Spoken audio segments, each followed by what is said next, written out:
play sina Puppy, sina Z-Freak kunyari, when they play Enchantress, they get a smoke kaagad.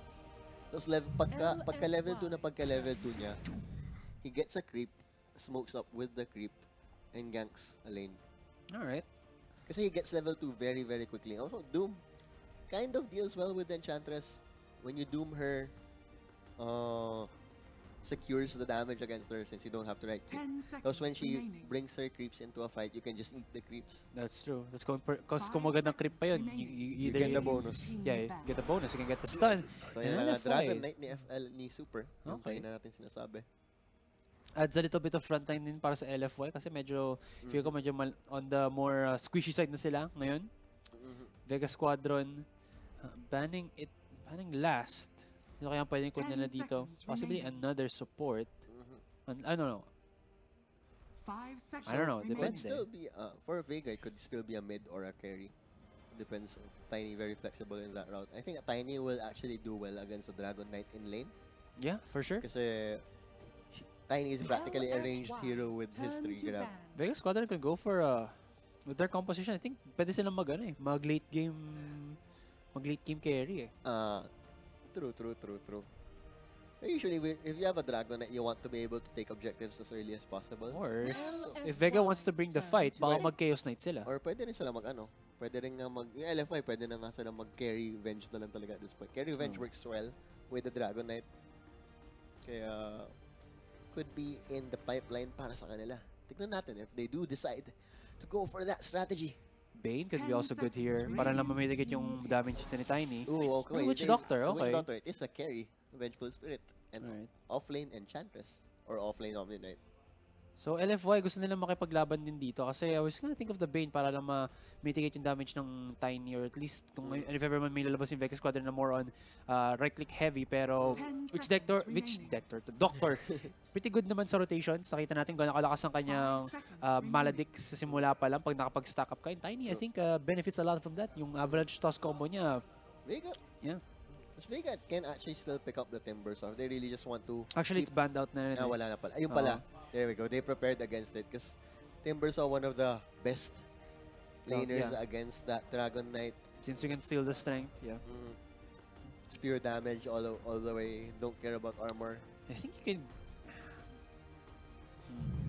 I think it's Chaos Knight. I'm feeling Chaos Knight. Or that. But another hero that just chomps through armor. Okay. So Vega Squadron getting a bit of inspiration from Complexity's draft earlier. True.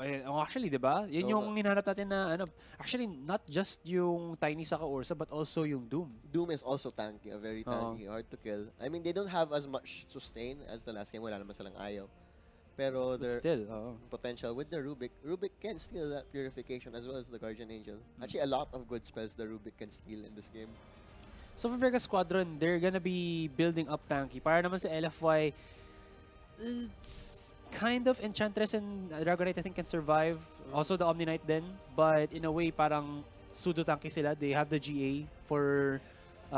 para at least mabuhay sila sa right clicks ng Ursa sa kanan Tiny, pero after that ano na ang magiging outcome ng laban natin? Well, Vega more of the pick-off oriented while LFY sila yung gusto mag-death ball. Classic Chinese death ball from TI4. So ito pala, shoutout sa mga viewers natin dyan. Usual Doom against Enchantress. Okay. WD Venge easy early game. Okay, tingnan natin kung makakahabol sila kung makakapag-spiral out of control sa early game dito ang LFY or Vega Squadron with their composition na I guess nag-start na rin mag-trend ngayon, Oo nga, yung aggressive tanky meta. Are we going into a tanky meta? Pero let's see. Uy, the thing with Dragon Knight, oh my god, ano na tayo? Parang naano na tayo sa spaceship. Alright guys, so ito na po. Sino tingin nyo mananalo sa laban na to? LFY for... Well, this is just one game. One series na to. So, LFY or Vega Squadron. Ikaw sa tingin mo, Swarley? Sino mas gusto mong composition ngayon? I actually like Vega's graft. But LFY have been playing pretty well. Afu, one of the stars of the tournament. As well as Super. Super, alam mo naman, Ken doesn't lose in lane. Pero Vega, pag purely lineup-wise, I still think Vega has it. Alright, so I'll start off ng rundown natin. For Vega Squadron, we got ourselves the Ancient Apparition played by Zayak. Slayer naman po, maglalaro sa Rubik. 30 seconds to Yun. battle. Vega G on the Tiny. There are you as the Ursa and Afterlife. Magdo-doom siya. LFY naman, that is DDC on the Witch Doctor. Afu sa kanya Enchantress Super on his signature Dragon Knight. Monet on that carry bench. Tsaka si Inflame on that offlane Omni Knight. You know si Omni Knight parang naka-ano siya. Ano ba yan? Monty Python and the Holy Grail na helmet. I haven't watched the movie though. Really? You haven't watched that movie? I Anyways, really should. It's a classic daw eh. his casks bouncing around and around. Wala pa armor si Doom in the early game, so the right clicks from that bench will definitely hurt. Dami nagsasabi na LFY daw kung gusto nilang manalo dito. LFY the more popular team, pero I think they can. It can go either way. Pero let's see how it goes indeed. Anyways, DDC still just zoning out the Doom. The thing with Doom is, hindi man talaga siya mag-zone out completely. Kasi he can just jungle, he can just grab a creep, ideally the Satyr Hellcaller. Kasi yun yung maraming ano eh.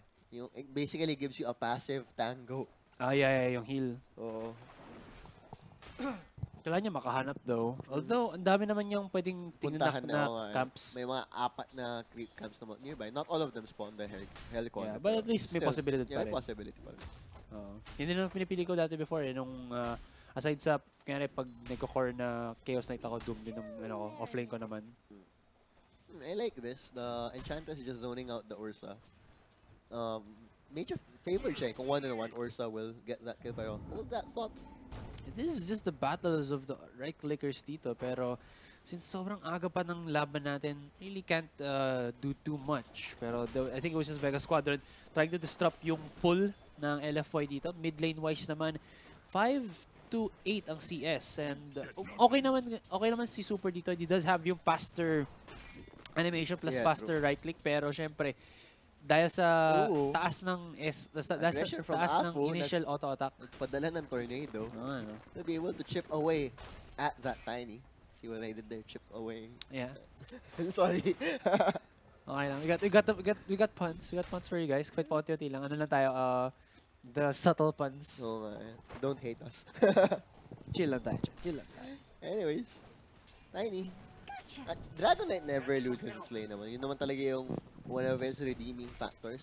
Yes, Actually, you can box him out, pero he never truly lose a lane. Actually, interesting din na pala na point out din pala sa mga viewers natin yung CS ni Venge. Oh, 4-0. 4 pa lang. Wow, Doom is actually winning that lane. Yeah.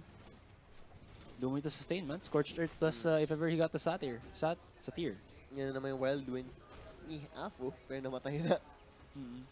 Ang dumaan lang, nag-drive-by lang para makita ni Tiny mamatay. Tinigrab na rin ngayon si Tiny, making it more difficult. Actually, pwede pa tingin natin, 88 ang damage si Tiny pag meron siyang 3. Tapos pag si DK naman, tignan na natin damage ni DK. Kasi mamaya na lang. Anyways, yeah. Si Dragon Knight. Direct item. Tignan daw natin si Dragon Knight. Yeah, si DK. Yeah. There we go. Yan, 60. So, oops. With the Quelling Blade, that's 92. Okay. Still though, at least nagkakakita na lang tayo kung gaano kalakas din ng last hit or deny potential ni G. Breathfire actually does pretty well against the Tiny since ang taas ng base damage niya. Uy, nice toss. Sayang walang magre-receive sa members dito ni G. Nag-harass damage lang siya. Had that opportunity to toss back. Might as well, but with the Dragon Blood, that Dragon Knight will just shrug it off. Anyways, now getting zoned out dito ang off-laner ng LFY. Okay. He's gonna be looking to disrupt na naman yung dito? Pull ng Vega Squadron. There are you. Lakas ng damage niya. Magre-repel siya dito. One more auto attack could be it. No. Kulang sa movement speed. And he had no magic stick then. That would have been very dangerous. Afu going for the kill on Ancient Apparition. Won't commit. Nice connection dun sa kanyang route. Pero babawi sila. First blood taken by Vegas Deleted. Squadron. Grabe, lost ng damage. That is a deletion on the enchantment. Uy, sa top lane din. Scorched Earth, wala na ata. Isang hataw na lang para kay Afterlife. Pero good body blocks coming in from Monet. Afterlife, pwede siya mabalikan dito ni Monet ngayon. Nagsastack siya ng Maledict. Pero kakayanin ba to? Oh no. Maledict? This could be... Oh no, No, hindi. hindi. Kinulang. Kinulang talaga. Tinatawag ako doon Pero kawawa talaga si Afu doon. Ang bilis niya naman. Full health shot that time. Just got deleted. Dragon Knight keeping on par with that Tiny. I mean, 9 hits. Last hit advantage for the Tiny. But, you know, Dragon Knight, he never has to leave that lane. Yeah, sobrang ano ng Dragon's Blood. 2-1-2 ang kanyang build pass sa skills niya. Just a value point on the Dragon Tail. Swerte naman din to si Inflame na hindi siya na insta-give pero ang bumawi naman dun para sa teammate niya si Afu. Oo nga eh. But usually naman talaga, you're fine with your support dying over a core. That is a trade you'll take all day, every day of the week. So there is the ward para makita si there are you, and Slayer na nandito sila sa bottom. Afu, syempre, knowing that, getting that information na yun, eh, sabihin na lang, ayoko na. Alis na muna ako sa pwesto na to. May hurl boulder din siya, so I don't think Ursa could have gotten that kill either way. But still level 1. Fine. Oh wait, level 3 na pala. Does finally get the extra value point on all of his spells. Pero nag-backstab play dito si DDC. Tatlong members ng LFY Oh, the nagko-connection kay boulder. There Are You. Hindi siya makakatakas. And yung Good Maledict. rotation from DDC. So here's the kill on the Ursa. Saktong back. That is very, very good map read on the side of LFY. Pero sa mid lane din naman, Dragon Knight, of course, having that Dragon's Blood really gonna prolong his life dito. Trying to run away. Cold Feet nga, pero nandiyan si Inflame. He gets the heal para sa DK. Walang pang Dragon Form, pero sobrang kuna. Yeah, that was a 3-man rotation. Thanks to the purification part. I think even if the purification wasn't there, I think Dragon Knight would have been fine. Ooh, he stepped into the wrong neighborhood. Ancient Apparition. Stepped into the wrong neighborhood. Grabe. It's not good in that hood. Oo nga eh. Pagkataas na pagkataas, ang dami na yung creeps bigla eh. There Are You, kind of struggling. Wala pa rin siyang Facebook 6 minutes into the game. Pero ito na, magkakaroon ng rotation ngayon. No Maledict on to Vega G. Nagsistack Ah! yung damage. Grabe, sobrang The dami. micro The from swarm. Afu. The zombies coming out from LFY and walang katakas-takas dito ang Vega Squadron. So ito na, pinapakita na lang ngayon ng LFY yung composition nila. Afu God. Super also activating yung kanyang ultimate. So ito na, mag-push na ngayon ang So LFY. ang perfect timing. Look at that. Dragon form as well as the catapult. Nakuha pa ng 1v1 kill si Inflame. Wow. Kay Oo nga eh. Well, wala pa kasi yung Facebooks kanina yung Ursa. So mahihirapan talaga. yeah, pero Plus may Degen aura din kasi eh. So easily kiteable. all of these off-cam kills, sobrang aggressive ng LFY na hindi na natin ma-keep track. As we were looking dun sa pag-siege nila sa mid, nakuha pa sila ng isang kill. Lakas ngayon ng kanilang rotation. Ward does get spotted out, however, so that is gonna be a deny. I mean, a ward kill. Tower does get denied by G. Pero good start para sa LFY. 3,000 gold lead agad sila. 8 minutes in pa lang tayo. Siguro yun na din ang problema ngayon ng Vega Squadron. Medyo maya-maya pa yung kanilang ano. Well, Ursa, you want him online early. So Kaya nga eh. a lot riding on this Tiny. Kasi siya lang talaga. The Tiny and the Doom are the only one really in shape. So nagpa-pay off ngayon yung ano ng LFY para sa Witch Doctor din. Yung potential talaga ng Maledict. Tapos yung pwedeng yung follow-up stacks. Ng basically stack na minions or creeps ni Enchantress. Talaga nagpapakita ngayon sa parang ano niya, yung stacking damage, so to speak. Pero Vega Squadron, it takes 4 Inflame. Mapapalipad siya dito. Pero meron ba siyang ultimate? was Wala. committed. No heal. Doom just to make sure. Okay. Just for no turnaround potential. But that was okay. Inflame, parang kahapon niya pa ginagawa niya. Nagtatank siya ng mga guns talaga para sa team niya. Stun? No mana on They're also Doom. gonna dive dito para kay Afterlife. Swap in, swap out. DDC goes sa kanyang stun. Maledict, auto attacks. Afterlife, kailangan niya makabalik ngayon. Magkaano siya? Mag left and right. fancy footwork pero super makikisama na rin sa gulo. Tatlo nga nag-stack ngayon para sa LFY. Tapos na sila sa mid. Nasabihin nila, top naman tayo. Super kaka-cool doon na ng ultimate niya. Rock agad sa top lane. Sobrang efficiency ang pinapakita dito ng LFY. Ano? Oo nga, lahat ng lanes. Ito yung match na nakita natin kahapon sa... Saan nga ba yun? Hindi siya naka, 1 second too late. And grabe nang bubugbog si Omni Knight ngayon ng isang Ursa. You don't get to see that every day. Well, Ursa medyo under-leveled. Didn't really get the early game that he wanted. Look at that. Omni Knight is top of the network chart. In-flame, showing off his moves in this do-or-die game. Ito pala, sino pala yung naglaro kahapon na sobrang stump nung match? Na parang get schooled san yung sinasabi nila. Saan? Kahapon. Hindi ko maalala. O baka yung game. Ito din yun ata eh. Yung kanilaban ng Vegas Squadron si Kinguin. No. Yung kanilaban ng Kinguin kahapon. Si Newbie. Yun. Ganito yung laban na yun. Na sobrang tindi na rotations ng Newbie. Tapos walang magawa si Kinguin. China #1 pa talaga. Oo. China #1. Yung basically get schooled son. Ito na yung sabi din ng LFY. This is how you play Dotes. Pero ang ganda ng pinapakita rin. Everyone on LFY is stepping up. The rotations are perfect. They won all their lanes 10 minutes in against heroes who aren't supposed to like lose their lanes. You have a Tiny very good laner. Doom, very good laner. Ursa, very good laner. Yes, Vega had the counter picks, but you see the quality of LFY in terms of mere talent is shining through. That's true.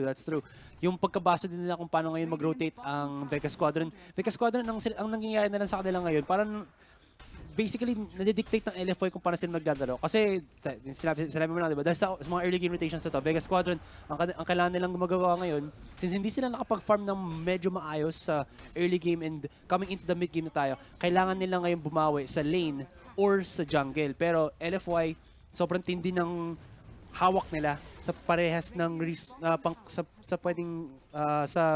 sa lane, pati sa jungle na yun kung saan sila makakuha ng resources. That's true.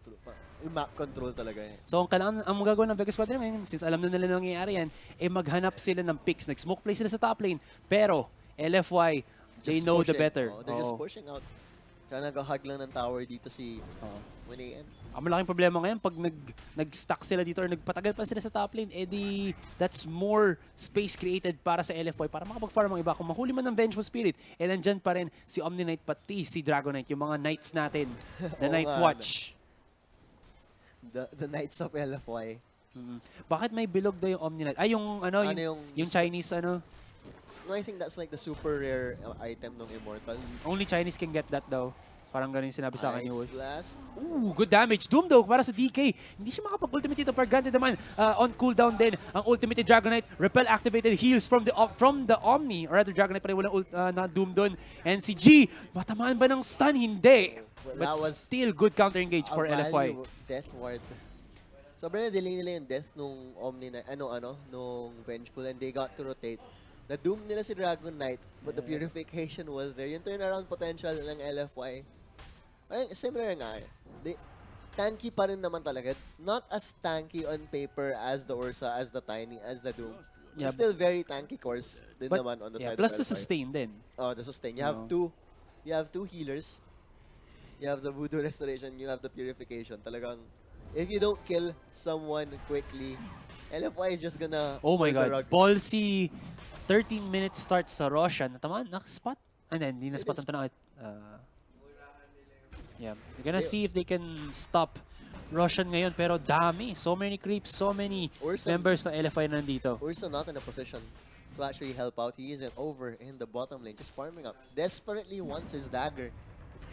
No, I swap in. Wala silang pakialam. LFY goes. Apparition. Oh, I mean, he tried. May naagaw na Dragon's Breath din dito yung ating Rubik, pero wala na siyang maagaw na iba pa. And Roshan, Monet ang kukuha ng Aegis para sa simulan nating first huge objective take para sa LFY. Isipin mo, 13-minute Roshan, alam na lang that is the next goal para sa Vega. And LFY just taking control. Alam nila, they got Roshan, just let stop the Ursa when he's down. Diba? Parang yun na nga yun nangyari.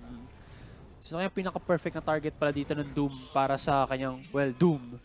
Wow. Actually, I think So- kung blown out team fight to, para sa akin, mas gusto ko ma-doom na lang siguro Witch Doctor. Tingin mo? Doom Witch Doctor. Well, he does provide quite a bit of Yeah, utility. yung utility talaga yung ano I think Omni Knight pa rin talaga. Okay, okay.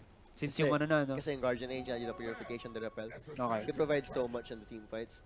Pero still, you can see ngayon, hindi naghahanap ng teamfight ang Vega Squadron. Ang hinahanap nila mini skirmishes na kayang-kayang mag-shine But it's ng Ursa. single target stunts nila. Well, it's not really working out for them. Tinaw naman 8,000 gold lead at the 14-minute mark for Oo. LFY. That is ridiculous. May nakita pa sila. Doom will fall. Oh, Tries to no! hide in the hideline. Scorched Earth nga siya dito. Ang bilis ng mobility niya. Pero Impetus sa likod. Walang Impetus as well as the katakas-takas. Maledict. Ouch! No chance for that. No retreat, no surrender, no mercy para dito sa Vega Squadron na grabe. Ginagawang mukhang bata ngayon ng LFY. The new kids on the block meet. Another tier 2 tower. I mean, yes, another tier 2 tower falling. And wala pa tayong 15 minutes into the game. Ice Blast getting committed over onto the mid lane. Sino yung tinarget na yun? Oh, they target the Omni Knight. Grabe. He does get the GA Pseudo off. tankiness to mga kaibigan. Repel plus the Purification plus the swap plus the Guardian Angel. Turn around. Magka-turn around pa sila, nakakonect ng stun, ang ganda. And there's the Witch Doctor with the heals. Naku po, ang lakas ng damage ngayon. Meron na huling Purification si Slayer dito, pinamimigay lang nila ang kills. And si DDC na support, monster kill streak na po. 13-3 ang Vega kills. is just crumbling against LFY. Ang linis ng pinapakita ng LFY. Man. Tapos si Super hindi pa tapos sa kanyang Dragon form. Meron pa siyang makukuhang mid-tier 2 dito kasama ang kanyang mga comrades. 11,000. Parang halos a little over 1,000 gold lead per minute on the side of LFY. And they want more. They're going high ground. 15 minutes into the game. That is insane confidence. Alpha Wolf for good measure. Vengeance Aura plus Alpha Wolf or Alpha Pack Leader Aura. Magdedepensa ngayon ang Vega Squadron. Pero LFY, meron silang ages. Si Monet, pwede siyang sa harapan lang ngayon. Pwede siyang makapag-swap out if ever man. And ngayon, still looks like LFY trying to get this mid-tier 3. Ide-deny pa ba nila para lang may enjoyment tayo sa laban na to. Pero wala. 13k gold lead ngayon para sa LFY. And makapag-mamba out sila. Breaking the base of Vega Squadron barracks are now vulnerable. Tapos, Shrines. ang bilis pa naman. May shrine. 16-minute shrine. Don't see that every day. Oo nga eh. And sobrang perfection ang pinapakita dito ng LFY. Look at 13-3. Wala, hindi man, Vega, they don't go, they're gonna have a hard time going out in a blaze of glory. Parang with a spotter yata to eh. Walang magandang showing ngayon ang Vega Squadron. Nag-swap pa dito si Monet. Nag-doom pa siya. Nag-doom pa pero Maledict connection, Death Wards, no. Walang katakas-takas dito ang doom. Tingnan na lang siya mamatay. Buhay pa ang Witch Doctor. Si Ursa medyo nabaliw pero yan ang kailangan niya magawa. Siyempre pag wild animal minsan nababaliw din. Slayer.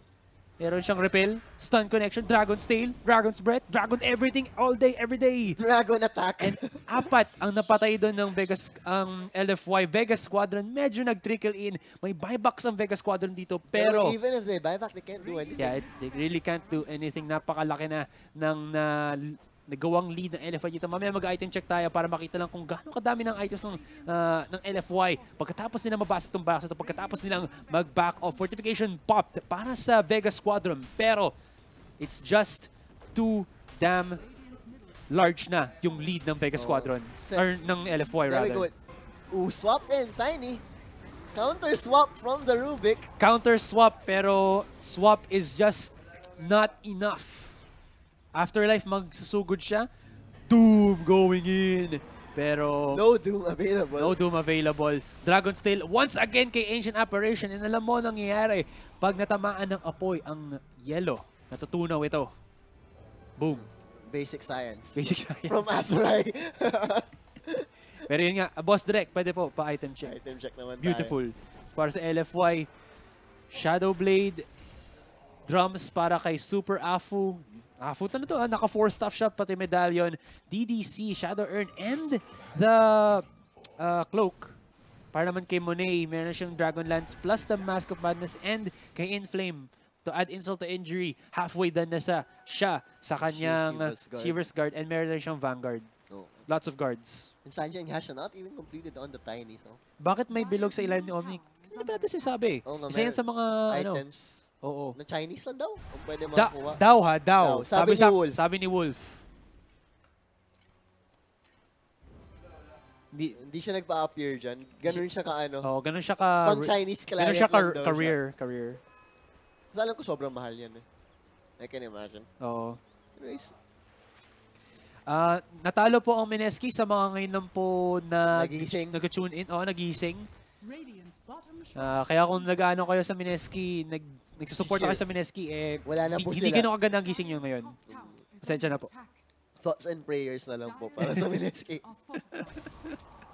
Radiant's bottom shrine is under attack. Vega G, syempre, meron pa rin yung somewhat pushing power ang Vega Squadron dito. Ang problema na lang, LFY, pwede sila mag-fast punish. Kaya Vega Squadron, they need the vision. And kita mo ngayon, yung top lane, dalawa ang wards nila para makita kung meron mag-backstab play sa LFY. Pero LFY, okay na sila makipag-trade ng tier 1s kasi ngayon, ang nasa objective nila, tier 2, tier 3, and yung barracks. Mas mataas na yung 20k net worth lead for 19 kills. Wala, the game was decided from the start. And tama ang sinabi mo, Swarley. Every minute, 1K ang nakukuha ng LFY na net worth advantage dito sa Vega Squadron. And with the pushing potential talaga ng LFY, they're on Dragon form. Ito pa lang weak spot din ng Vega Squadron. Pag naput sila sa situation na ito, wala silang carry na pwedeng mag-farm ng maayos. Kagaya ng isang anti-witch na pwede mag-blink out lang sa mga camps and then pag may kalaban dyan, blink out dun sa unreachable spot and then TP back home. Pero din na yung teamfight natin ngayon, Death Ward's activated by the Witch Doctor to have gone down. Meron buyback ang Doom natin pero it's just a little too late. Doom was... Pag-asa pa ba? Ang cute nga nung play, desperation play. Tinos ni Tiny si Doom para maka-Doom. Tapos namatay lang si Doom. Ang pangalan niya, ang pwede nilang magawa, Mang Doom lang siya. Oo nga, tapos mamatay. Basag na ang bottom, basag na ang mid. Oo. Parang... May Shivas Guard pa. Nag-doom niya sarili niya, parang gano'n nangyari. Tapos nagsaswarm pa ngayon ng LFY. Nakastan pa sila kay DRU. And pag makatakas man siya, he can get swap or at least counter or GG. just followed up crowd control. Called by GG Vega Squadron. So, grabe. What a very... Ang ganda ng score, oh. Ang ganda ng score, Beso. Ang ganda ng score. The best score. Oo nga no. The best score, guys. The best score. Pansanin nyo na lang. Screenshot nyo na. Pero, yeah, aside from that, yung nakapitalize ng LFY na wala talaga sa members ng Vega Squadron na pwedeng makapag-farm nga ng safely kahit man, kasi diba, for example, ito yung best example, anti-mage. Pwede siya mag-blink into the camps or mag-stop ng wave pag may Battle Fury siya and then just blink away, diba? At least may constant flow of income. Pero, yung nangyari ngayon, wala. Wala. Na-box out talaga sila. Box out talaga sila. Ito na masasabi. Final thought, it was a close game. Kapa. Sobra. Hindi, but seryoso sa seryoso. It was not a close game. It wasn't a close game. Sobrang outclassed. The draft of Vega was actually good. They had counters all around. Oh, that's true. But the execution was flawed and yung basa ng LFY, as in parang read like an open book. Ika nga, yung Vega. Yung last pick talaga ng LFY, I think yung nag dito, si DDC, yung kanyang Witch Doctor pick, ang laki ng impact eh. Yung mini-stun connection plus yung Maledict talaga yung nagbigay, para sa akin, nagbigay talaga nung kick para sa LFY para makakuha ng early game. 10-0 nga yung Witch Doctor ni DDC. And very good against the lineup. Kasi diba, puro melee. So you know the casks will definitely bounce all around. Casks for everyone. So yun guys, tapos na ang ating mga best of ones. Ang nanalo dito, again, sa Mineski versus Complexity is Complexity. Dito naman po sa Vega Squadron and LFY, of course, LFY. So as far as I know, may dalawang series pa yata tayo today. Ang magiging next match is Kinguin versus Complexity. Kinguin versus Complexity. Tapos mamaya Secret versus LFY. So tingnan natin kung sino mananalo yan. So guys, we'll be taking a very short break. I think mag-rotate na tayo ng casters ulit ngayon. So tingnan natin kung sino magiging next na, or sabihin, makikita nyo na mamaya kung sino magiging next lineup natin. Sorry. Again, we are gonna take a short break and you are now tuning in sa Mineski TV coverage for the Perfect World Masters. Ako po si Asurai, kasama ko po yun si Swarley, and dyan lang kayo.